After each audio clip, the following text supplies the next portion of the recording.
Hispanic Heritage Month. Thank you. This virtual conversation with with Latina artists, because unfortunately our other artists couldn't make it. Um, but we'll discuss art, culture, and community. I know Linda has a trajectory of all her work that she's done that depicts a lot of the Latina and Hispanic community. But I'll do a quick stop here, and I want to hear how everybody's doing. If you can drop your chat where you're connecting with us today, and I'm so excited to see a lot of you. So we can put how you're feeling. I know it's gloomy here in LA, so sometimes that has us feeling a certain way. But you can share where you're joining us from today. That would be great. Mm-hmm.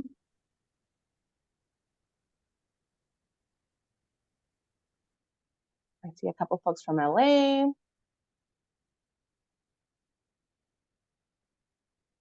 Ontario, perfect.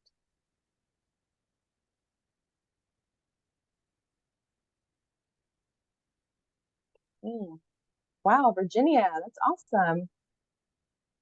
Coachella Valley, San Fernando, woohoo, the 818.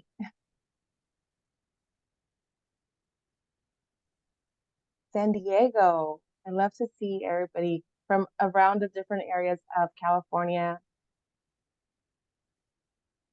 LA. Well, this is going to be very interactive, so feel free to turn on your cameras, ask questions. I know Linda has a lot of that she'll be sharing, but one thing she did share with us is that she'd love for us to be engaged and ask questions. So this will be a perfect opportunity to connect with someone that has pioneered through the art spaces for many years now. So with that, I thank you for sharing your locations and sharing not locations, but where you're connecting from. And again, if you feel comfortable to use the chat setting, if you have questions, raise your hand. Bombard the chat. We are definitely reading, and we have my colleagues that are helping me out. So let's I encourage you to do so. So I'm going to introduce Linda, and again, thank you so much for joining us today. Linda Vallejo creates work that visualizes what it means to be a person of color in the United States. She states that this work reflects what she calls her brown intellectual property, the experiences, knowledge, and feelings gathered over more than 4 decades of study in Latino, Chicano, and American Indigenous culture and communities.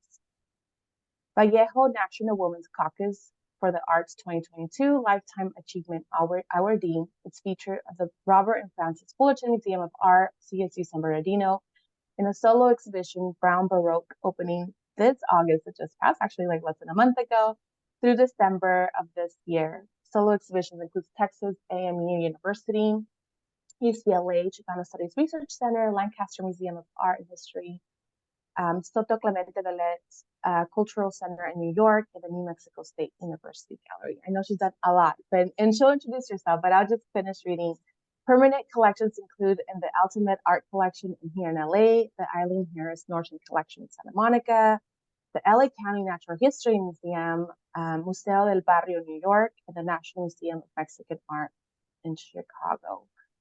Please join me in giving Linda a very warm welcome. Thank you. Thank you. Thank you. It's really fun to be here today. Can everyone hear me? Is everything okay? That's good. As Leah shared, I'm really looking forward to your questions. I think you can tell by the brief introduction that I've been a painter and a sculptor. I got my MFA in fine arts from Long Beach, Cal State University, Long Beach in 1978. So I've been around for quite some time. I started out in self-help graphics and moved to several different nonprofits in the Southern California area. And I've had a lot of experience in the art world, both from institutions and nonprofit alternative spaces to regional, national, and international museums. So if any one of you, you can raise your hands for me if you're an artist and you want to know something about what it means to be an artist in the Latin American community, Chicanx, Latinx community. I'm here to answer your questions for you. I'm more than happy to share my experience and any suggestions I might have about how to expand. I'm also here as a woman, of course, and I'm more than happy to talk about what it means to be a Latina professional in a very much larger world, and what that means in terms of professional development and what it means in terms of professionality. and how one actually comports themselves in a national and international space, and the idea of networking, et cetera. As a woman in the business world, I own my own business as well. I'm in my studio right now. As you can see, I set up my studio so that you all could kind of get an idea of me and my space. And so I welcome all your questions today. Anything that seems of interest to you regarding, being, a woman that's been around for a while in the Latino world, dealing with a much larger audience. Maybe I could say something that would help you in your future as a professional in the business world, academic world, or the art world. I prepared a PowerPoint presentation for us today to share some of my work. It'll be on the screen, and I'm just going to let it kind of roll as it goes through, so you can see some of the images that I'm working on, which is I just finished an installation, as Leah was so kind to introduce, Brown Baroque, Objects of Opulence, at the Robert and Francis Museum of Fine Art in CSU San Bernardino up through December. I hope you'll have a chance to go see it. I basically deal these days with the topics of color, class, and privilege. So I hope you'll enjoy some of these images. If you'll allow me a second, I'll open it up.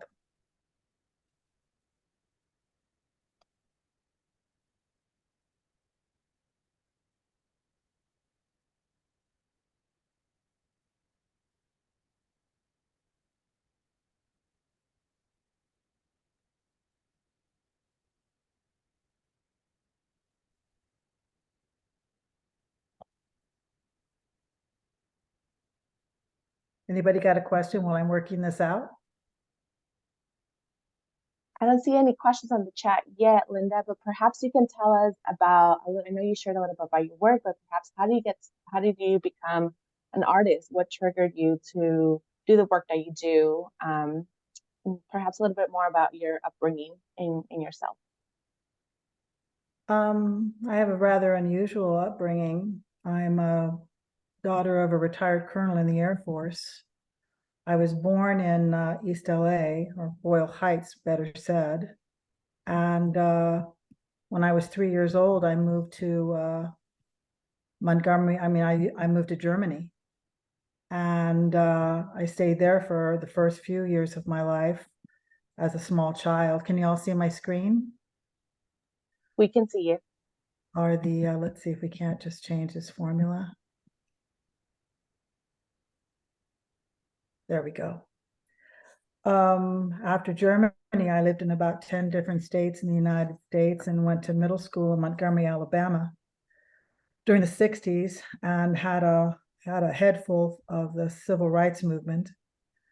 I then went to high school and part of college in Madrid and moved back to Los Angeles to be able to go to graduate school with about 350 cousins living in California. I tell people that my invisible friend was my crayons and my coloring book, because I traveled so much. Mm-hmm. And I learned how to be by myself with my creativity at a very young age, and had a small business when I was 10 years old, and had a theater company when I was 10 years old in my community. I basically just lived an artist's life since the very beginning, and decided to make a dedication to it. It's important to know who you are, and important to begin your life as soon as possible. You don't want to make up something that you're not, but it's important to find out who you are and what actually moves you and changes your world, and then build a lifestyle and a contribution out of that understanding of yourself. So I understood myself as a painter at a very young age. This is one of the objects of opulence that you'll see at Robert and Francis Museum of Fine Art. I collect antiques and paint them brown in a polka dot setting. And the object on the wall is data-based. I call them data pictographs, where I draw the drawing, count the number of spaces, multiply that by the data being represented, and come up with the number of spaces that must be painted. These are interior shots of the show. You can see more data work on the wall. The entire exhibition is sort of inundated with data. The mirrors have bronze colored mirrors, so when you look into them, you're browner than you are. And if you're not brown, you become brown. The whole world becomes brown. History becomes brown. The Victorian age is sort of highlighted because that's what you find in secondhand stores where I got all this stuff. Did a giant Coca-Cola bottle. 75% of all new jobs between now and 2034 will be filled by Latinos. So I basically said the bottle constitutes 100% and filled it with 75 chocolate balls made out of wood and etched it with sort of indigenous graphs. This is, you can have your cake and eat it too. It's actually a paper cake painted with another data pictograph in the form of a datos sagrados. In 2020, 36% of all UC entrants were Latinos for the first time in history. You can have your cake and eat it too. This piece is called Life's a Bowl of Cherries. About 1,000 cherries filling this giant bowl. I hand painted each one of them.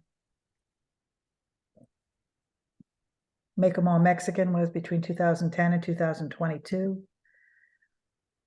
Everybody and everything becomes brown. Every culture, all the presidents, all the movie stars, all the cartoon characters, all the Greek and Roman characters become brown as well. Even Greek statues of large ones of 48 inches tall become brown. Milk chocolate.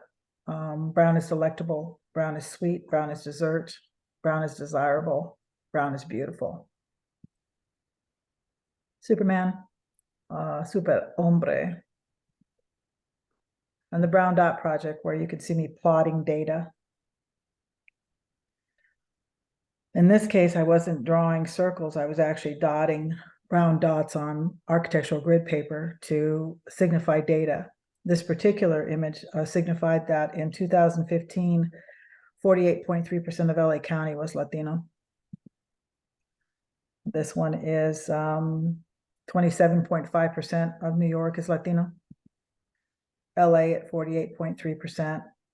It's 48,400 squares and 23,377 dots.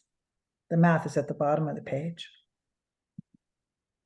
This is Miami at 66%.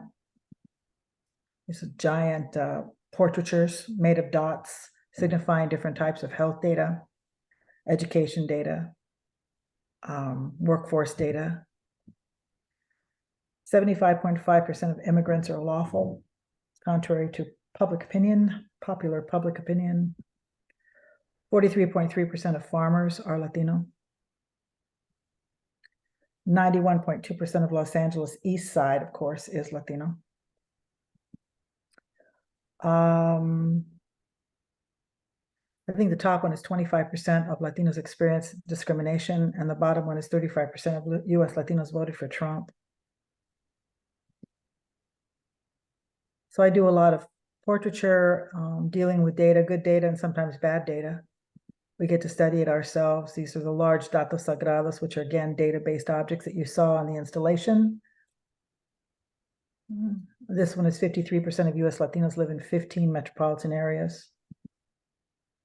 43.3% of farming, forestry, and fishery. This piece is 44 inches in diameter, and it's hand-drawn and hand-painted. A lot of people think that the data works that I do are done on a machine, that AI does them, but they're done by hand.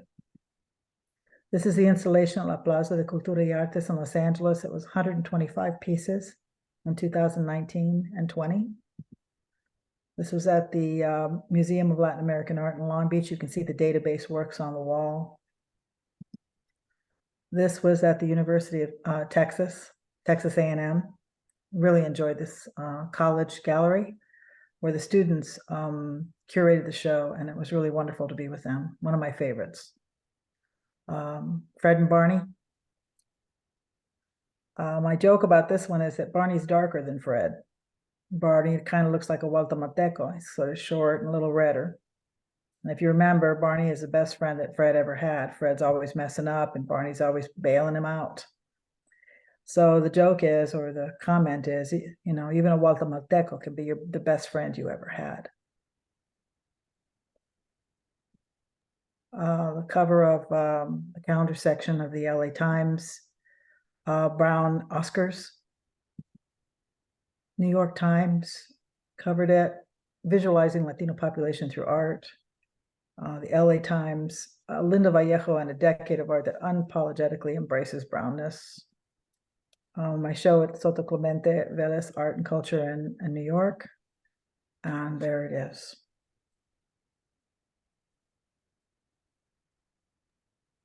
This is amazing. Thank you so much, Linda. I know there was a lot of comments in the chat box of how beautiful and amazing your work has been throughout the years. And I think Brown Baroque is something that we can definitely identify. And I think personally, one of the things that I love from it was the data, right? And how you put it into context. So perhaps talk about, the power of art and advocacy as a Latina, a woman, right, in the art space.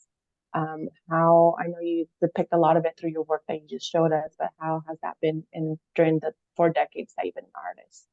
Well, the beauty of being an artist, a fine artist, is that you get to depict any image that you choose.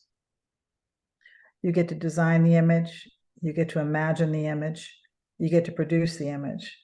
So you get to make a statement in any area that you want to.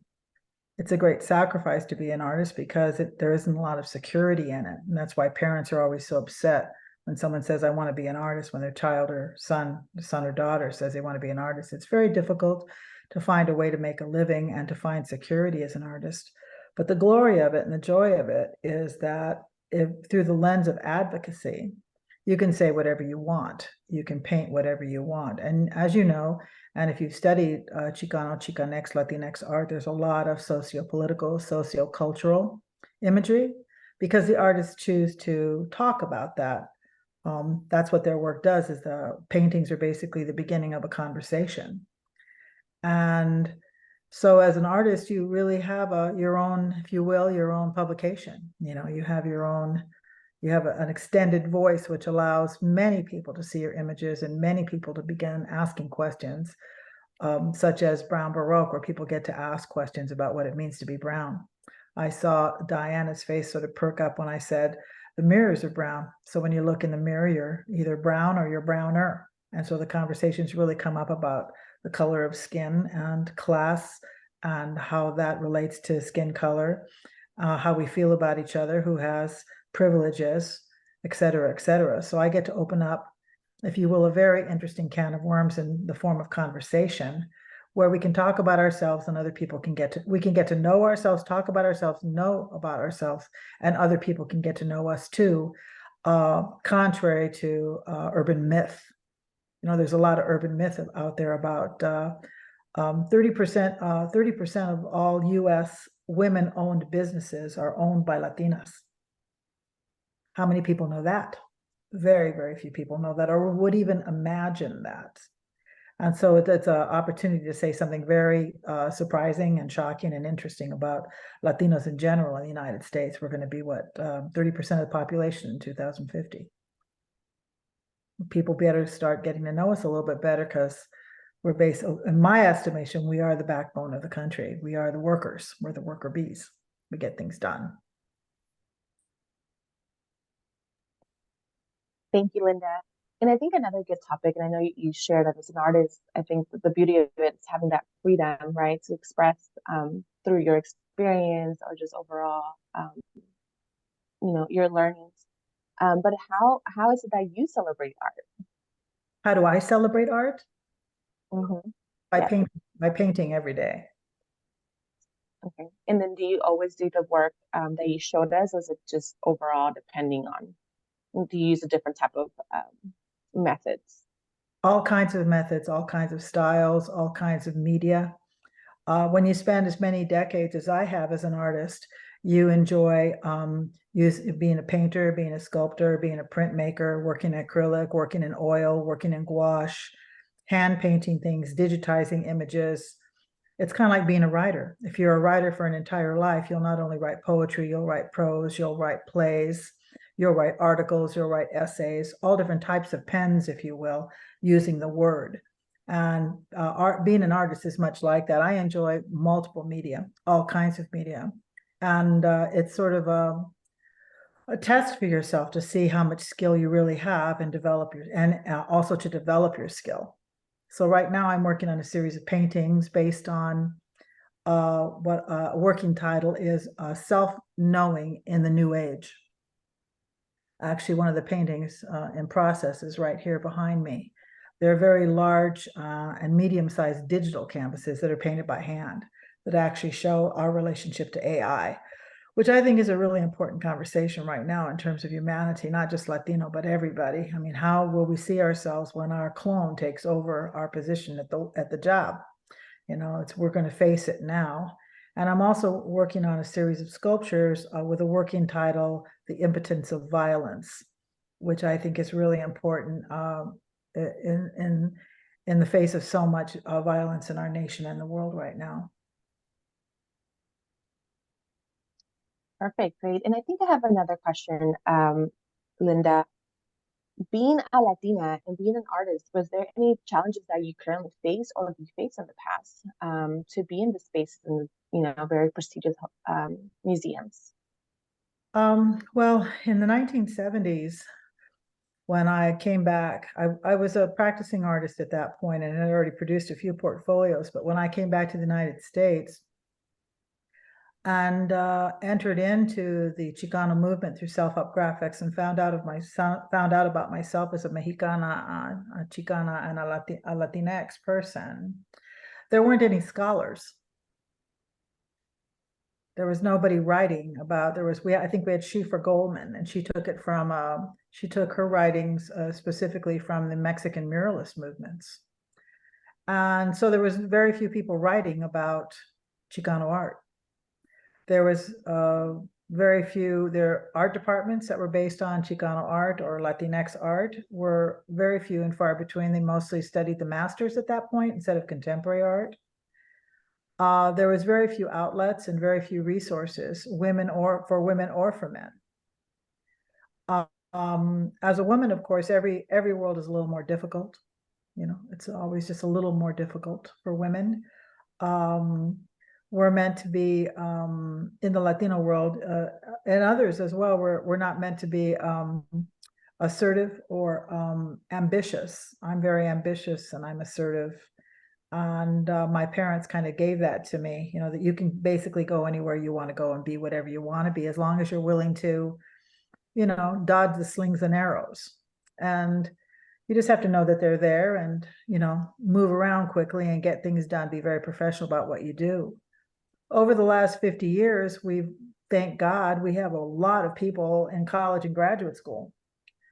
And this wasn't the way it was then. That's why I made that cake piece. You can have your cake and eat it too, because this was not the way it was. In the 80s and the 90s, our educational status was basically junior college. The majority of our gente finished 2 years. Lesser finished 4 years, and even lesser finished a master's and doctorate degrees. Still today, we only have 5.6% of physicians and surgeons, 5.6% of lawyers and engineers. And yet we're about 19% of the population. And we have a lot of growth, but now, at least in the art world specifically, there's a lot of PhD historians, art historians with Latinx focuses. They're writing articles, they're curating exhibitions, they're working with larger institutions. Many museums now have Latinx and Chicanx curators as staff members. This was not the truth in the 1970s and 1980s. And it was a long or harder road. It was a steeper climb. So thank goodness for that. Because of that, I have a lot of opportunities that I have today that I could not have had in those days. And I'm grateful to have been able to see the light and been able to experience some of that professional activity that many of my compatriots who were then older didn't get a chance to see. We just have to hold on and keep working towards it. I remember that I did a series of data pieces for the College Art Association for a keynote that I presented. And since 1970 till now, women have really made a great leap in the art world. Their numbers have gone up a great deal. They're now included in major art shows, international art shows, and biennales and museum collections. Their numbers have gone up by about 25%. And yet artists of color have remained below 5%. We still have a long way to go. We need more scholars, we need more educators, we need more collectors, we need more museums with curators with a Latinx focus. We need more galleries that focus on Chicanx and Latinx works. A long way to go, but the work is what makes it fun. You can't look at the hill and say, gee, that's too long a climb and I'm not willing to do that. You have to say, well, let's get to work and let's see how far we can get. And you drag as many people along with you as you can. The ropes up the hill where everybody's got a rope around their waist and you drag the next person up. The old axiom is the crabs in the bucket where we pull each other down. Well, I have a new formula, and that's the rope up the hill, where you basically take people with you. You just take people with you one at a time up the line. And if everybody does that and helps everyone out, we'll find a lot of really great places to be in the future. There's a lot of interest out there, a lot of work to be done, a lot of statements to be made, I think, on all different fronts for all women in professions. Rope up the hill, she likes it. Thank you, Linda. That was beautiful. Yeah, rope up the hill is something that I think overall as Latinas and as the Latino community, Latinx community, is something that we're definitely working towards. I know hope is something that's definitely what we're doing with Latinas through the programs that we offer. But I have another question, Linda, and I know your work, and you mentioned briefly about the the cake piece, and in referendum with the school and the UC's attendance of 2020. But how do you, I think you have a very unique lens of incorporating the data, but how do you decide on what data to share through your art? I know you mentioned you showcase the immigration aspect of it, the work, education, but how do you make those decisions? Is it based on things that you're passionate about, or just overall more of like? It's the more specific the data, the more likely I am to use it. Or if it's surprising in any direction, I'm more likely to use it. The Pew Charitable Trust has a Latino initiative, and they share of Latino data. Amazing amount of Latino data on all kinds of fronts: political, health, education, professions, families, marriage. They do just about everything. And what I find when I'm looking for data is that I see data repeated again and again and again. You'll find one source of data, they'll report something. You'll go to another source of data and they'll report what the first one reported, and they kind of go all the way around, and it's still the same data. Thank goodness there's more data about Latinos coming out now. But I can't remember exactly. When I was born in 1951, there was no Latino box to check on my birth certificate. The box they checked for me was white. And all of your grandmothers, your uncles, your mothers and your fathers possibly were in the same boat. So there wasn't a lot of data being collected about Latinos in the United States before, I don't know, maybe 1970, maybe even later than that. That's a piece of information I'd like to find. We weren't in the census. We were not included in the census. There was no subcategory for us all the way through the 19th century and the early 20th century. So I have stacks of data, literally stacks of data. I print data out so I can save it, because it's hard to refine things, and I don't want to clutter my computer with all kinds of URLs all over the place. But if you go into the box to try to find data about Latinos, it's a wormhole. It's a wonderful wormhole. But as an example, there's no data about Latino artists. There isn't any data about that. Yeah, no, you're right. It's very unfortunate. I think it's very new. There's not a lot of data about women in the professions. They'll have Latinos in the professions as a whole number, but they don't aggregate that to include women. You wish that they would have a category of women of a certain age, living in a certain part of the country, et cetera, but they don't aggregate Latin American data as meticulously as they do just as an entire nation. So I use what I can find. I use data that will help us, as I said, to get to know ourselves better. but also that other people can know us better rather than relying on social media or tabloid news. I love that. Thank you. And I think I really appreciate the dedication that you have in looking into this data because it's a lot. But you're right. I think that's the best way to depict who we are and how we're contributing to this country. But another question I have is more about using art as a power of healing. A lot of the work you've done is very positive, and I personally love it. But I don't know if you have anything you want to share about that. Well, there's a lot of levels to that. The first level would be that in indigenous style thinking, philosophy, if you have an experience in life, whether it's a positive or negative experience, but it's an experience that actually affects you, affects the way you think, affects what you believe, affects your relationships, you're asked to create an art object. And that's why in indigenous world, you have people with designs on clothes, tattoos on the body, designs on shields, designs on hair pieces and necklaces and earrings and all these really beautifully ornate objects. I was taught that when you have an experience that is meaningful to you, it could be as sad as the death of a very close family member to the birth of a child. It could be a moment of understanding or the completion of a great goal that you are asked to, for your own sake, to create an object that will become the symbol of that experience. So that's one level of art proving itself as a healing. Another point is the idea of conversation and community.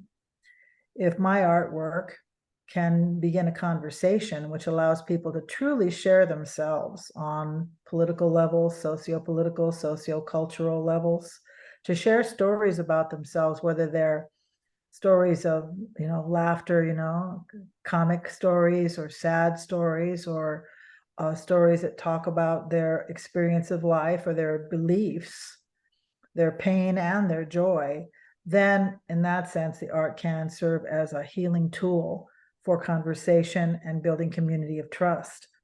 I mean, to go back to the rope up the hill, as you're going up the hill and you're tied together, you're going to have conversation. And the best type of conversation is honest conversation, true felt conversation. And art can begin serving as the open door to conversation, transparency in conversation, and community building. So in that sense, art is also can serve as a healing tool. I've seen art used in the prison systems as a way to be able to allow an individual to find their personal voice, allow an individual private time to be able to concentrate on their own idea and ideals to produce an object that they can become proud of and feel that they've accomplished something. I've seen art work for people who are, sick and in bed and ill, and everyone knows that children learn a lot about themselves by painting images, by finding out the images that they enjoy. And then, of course, you have La Cultura Cura, which is through the arts, we can find ourselves and heal ourselves and each other. And this isn't necessarily any one kind of image, but can be many kinds of images that would then bespeak the multiple views that we have. If every woman or every individual here today drew a picture about how they felt today, not every image would be a beautiful image. There might be some scratchy, scrawly that would express a sense of stress or unhappiness, but we would at least be able to feel our feelings, have an avenue to express our feelings, and an object that would help us to share our feelings with other people, which is really the beginning of community building, which is what we need. Community building with trust, love, and support. Love that, Linda. Thank you so much. And I think you're right. Everybody has a different, we all have a story, right? Of how we feel, how our experiences, and just overall And they're all our equal. upbringing. They're all valid and they're all equal and they all deserve a voice. And it's, to find a place where you can actually speak about yourself with someone honestly about your real feelings is sometimes can be rare when we're used to seeing each other on screens. Seeing each other on screens is a beautiful thing, but giving someone that you like a hug is obviously, or sharing a drawing with someone that you really enjoy. I mean, you can see the difference in that kind of a communication and opportunity. Thank you. So I don't know if you have anything else to add, but we have about 15 minutes roughly, and I think this would be a perfect opportunity. I know there's a couple of questions in our chat. So if we can have this opportunity to ask questions, that would be great. Odette, I know you have the first question. I don't know if you want to ask, but I'll read it. Let me scroll up if I can. Can you elaborate on your process of finding a way to incorporate your art with your background, your beliefs, your heritage, and your personality? And I think you touched a little bit about that. It takes a lot of study. I suggest that first thing you do is that you decide on a topic that is something you find extremely interesting or edifying or illuminating, a topic, a specific topic, and that you study that topic, that you work towards that topic, and that you concentrate on the idea of creating an object out of that topic. Doesn't mean that you only have one topic in life. I've had many topics that I wanted to talk about. But as an example, Brown Baroque, Objects of Opulence, I've worked on for 12 years. It's taken me 12 years to make the Make 'em All Mexican series, the Brown Dot Project, the Datos Sagrados, and then finally to end up with Objects of Opulence. So you pick a topic after 50 years of knowing myself as a Chicana, the idea finally occurred to me. It finally happened to me. I finally found it by asking myself a series of simple questions.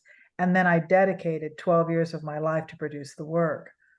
So the way that you do this is by choosing a topic.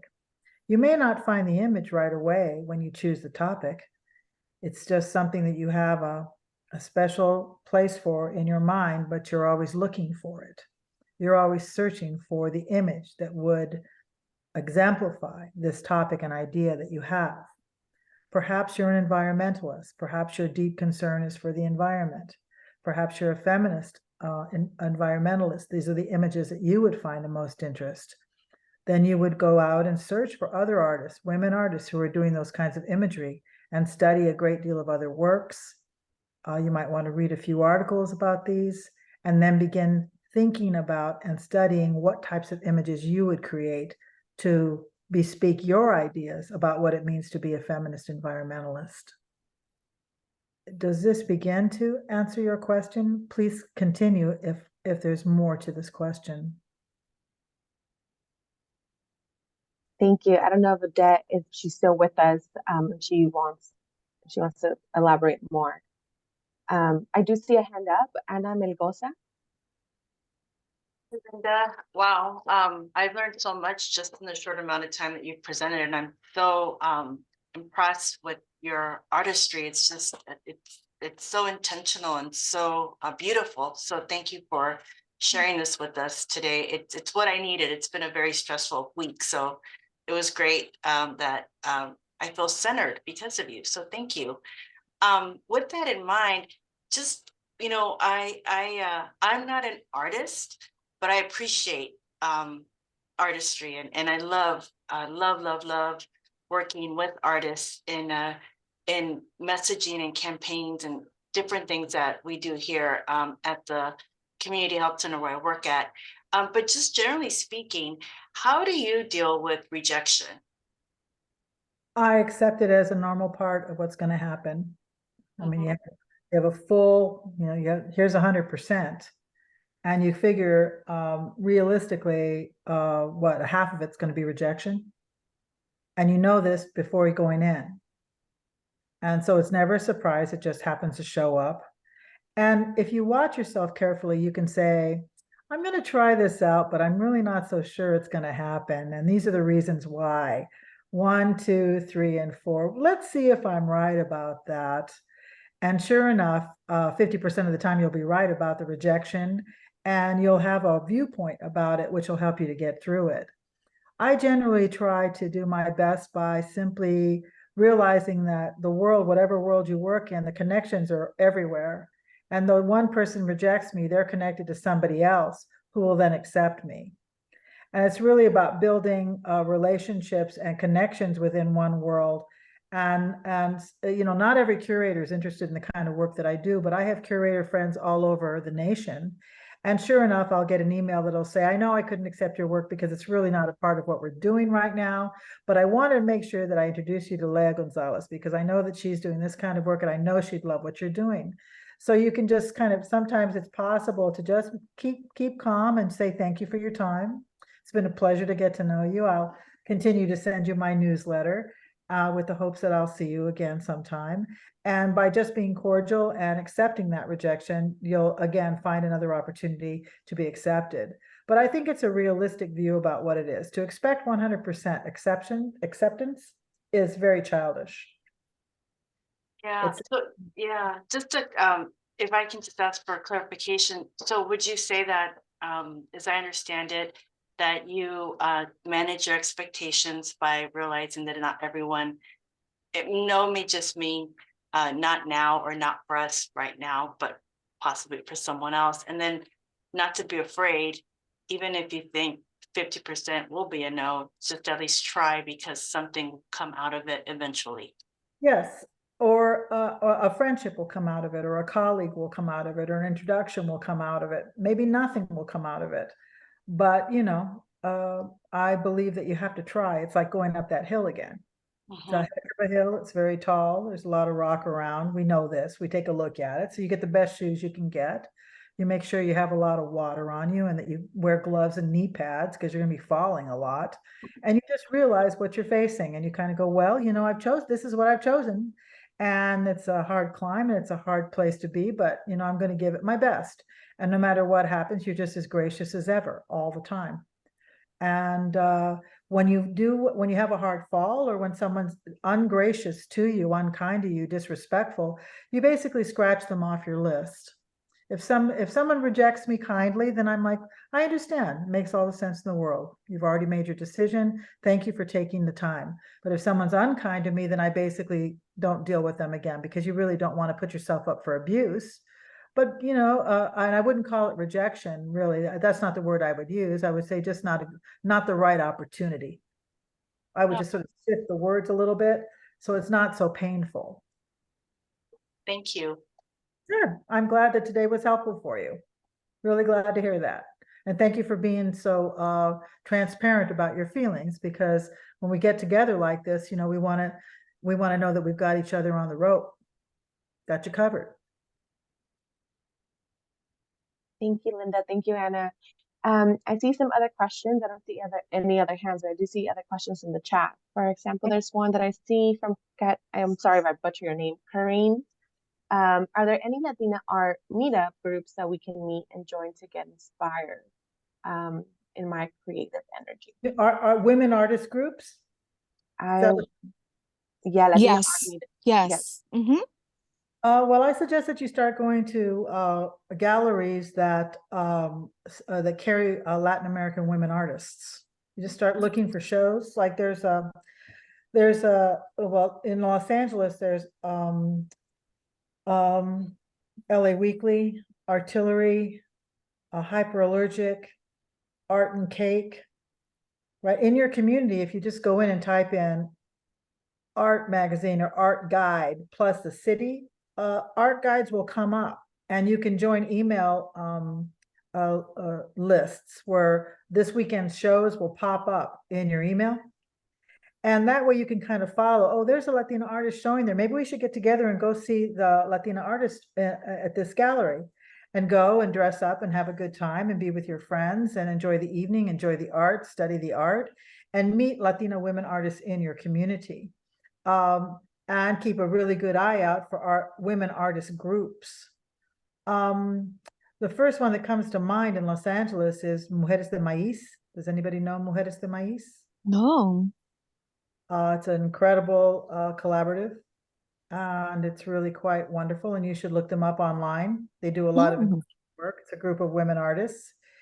Most of the women artists that I know don't function in groups as Latinas.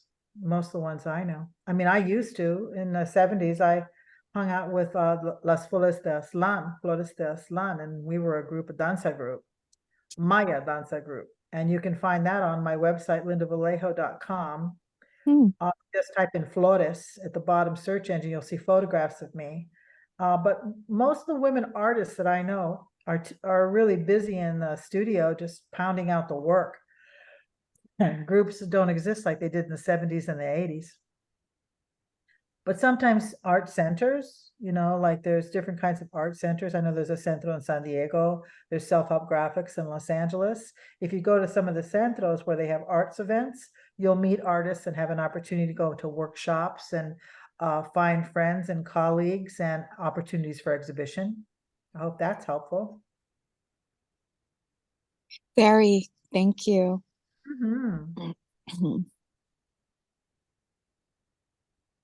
I know you had another question. I don't know if that was answered during the presentation. Yes. I had a second question on the chat, just because it's really interesting how you tied in your art with certain current events or certain items that are happening. I know it's been in the news a lot lately, and I just want your perspective. How would you frame it in the form of an art piece? There's been a lot of talk right now in terms of immigrants that are coming into the country and they're being bused to different states, and it's becoming overwhelming with the new states, and it's really disheartening because now it's making a really negative view, I feel, in terms of immigrants. They're so important in terms of economic, in terms of work, but I know it's being used as a political agenda. How would you, if you were to review on that? The way that I would do it would probably be data pieces, because it seems to be a really good way to talk about the news. On NPR the other day, they talked about that there's more immigrants coming to the southern border than in many years, actually. I don't remember what the number it was, maybe 100,000 people or something. And I listened to it, and then I said to myself, well, wait a minute, they didn't tell us where those people were from. And the urban myth in the United States is that everybody's Mexican, but it's really not true. I mean, there's Jamaicans coming, there's Eastern people coming, there's people coming from Ukraine, there's people coming from Cuba, there's people from Venezuela coming. And so I said, well, where's the data? You're just leaving it wide open, so people are going to make up what they think the truth of this is, rather than actually doing some study. So myself personally, I would probably do it from a data point of view, and make pieces that would talk about the immigration. Immigration has been declining since 2014. It's just been going down and down and down and down and down. And you're absolutely right about the workforce. And some politicians are actually saying that out loud these days, that we need the workers. We really do need the workers to rebuild the infrastructure of the United States. We're the bricklayers, we're the ones that pour the cement. We're the ones, we're the DWP. We do all the background work, the invisible workers there. But that's a very good question. On the other line of it, though, if you're not a data person, as an example, it took me 4 years to figure out how to create data pictographs. I had the question, like you've presented a question to me today, and it took me 4 years to come up with a way to be able to present data. It wasn't like I had the idea and tomorrow I'm making the object. It's much like the answer I gave a little bit earlier. You pick a topic or a question as you have, and you think about it for a long, long time. And you look at a lot of art, and you wonder what some of the images, you look at some of the images that are how it's being represented, this and that and the other. And finally, the creative mind will come up with its own solution to being able to depict this particular question and contemporary issue. Awesome. Thank you. Sure. Good question. Thank you, Corinne. And I think we have time just for one more last question. I don't know if anybody has any questions in the group. If not, I see one in the chat. Oh, wait, there's two now. and I'll read both of them, and I think they both intertwine. How has your art changed as Latino demographic change? And have you found more acceptance of your art, of Latino art in general, with those demographic changes? And the next one is, how do you get your data? Do you work with someone to work on the data? No, I do the data myself. I had my first computer in 1985. I really like searching and researching a great deal. I like finding data.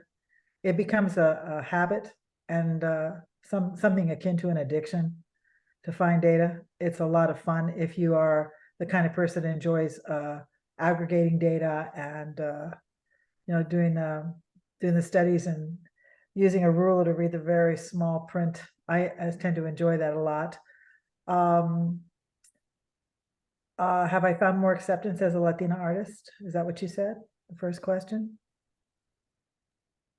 No, as the demographics have changed, have you received more acceptance, yes, of the Latino art?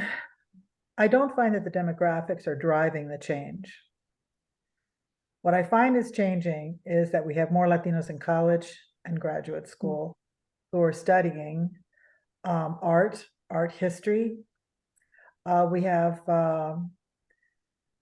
more people who write about us, who read about us and collect us, which the majority of is our own gente right now. I'd like it to be more widespread. It is growing, where there are other populations who are finding Latinos of interest, our topics of interest, the socio-political, socio-cultural statement, and also just the down outright aesthetic statement that's being made by many, because many Latinos just paint for the glory of paint. They're purists and they just love paint and they love to make beautiful images. Not everyone is socio-cultural, socio-political like me, but I don't find the interest coming from the numbers. I find the opportunities coming from our growth in economic status. As we grow in economic status, which comes from education, as far as I'm concerned, then we have more purchasing power, and more of our children will go to college and graduate school, and the more will be studying the art. A lot of museums and a lot of alternative spaces also have very large Latin American audiences. This relates back to the numbers, where museums are now being asked to develop programming, universities are being asked to develop exhibitions that focus on Latin American issues, because at San Bernardino, if I remember the data correctly, 86% of their university is Latino. 86%. I'm pretty sure I'm right. And they just quoted that to me the other day. So if you have a university where, almost 9 out of 10 people that you're going to meet are Latino, then the on-campus galleries, the on-campus, all the departments have to develop programs and opportunities to speak to the students who are actually paying tuition to go to school there. So the numbers are driving. I mean, if you have a healthcare center and its clients are, 9 out of 10 are Latino, then you have to have bilingual opportunity. You have to have, culturally specific opportunities. So the numbers do drive. The numbers do drive and education drives. That's what I say. That's been my experience. Oh, somebody said correct. Oh, good. Awesome. Well, thank you so much, Linda. We have hit our 1 hour mark, and it's been nothing but informative to receive all the information you shared, and just overall your art. I was blown away to see the data, how you connect the data with your art.